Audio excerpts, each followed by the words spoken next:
There were a lot, and I mean a lot of guys who got paid this weekend in the NFL. Starting off with Josh Allen, who just became the highest paid player in league history.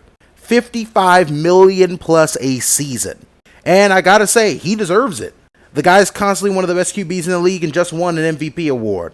Really not much to say here. DK Metcalf, the guy who wanted to go to a warm team, a contender, and someone with a stable quarterback situation, goes to a team with none of those things. But who cares? Because he got 5 years, $150 million as a receiver. You will take that.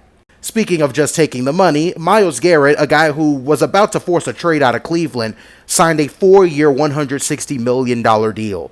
Easily the highest paid non-quarterback in football.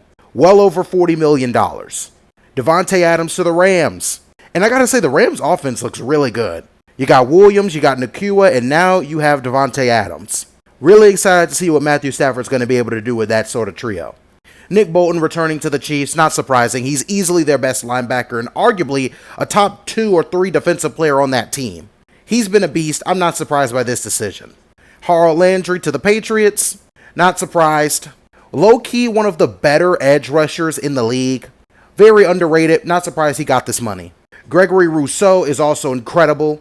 One of the better defensive ends in the league. 4 years, $80 million. The Bills decided to pay some people this offseason. Mike Gesicki back with the Bengals, not surprising. Pretty much used as a safety blanket for old Joe Burrow. Yeah, I thought he would stay. That's exactly what he ended up doing. Ronnie Stanley, the guy responsible for protecting Lamar Jackson.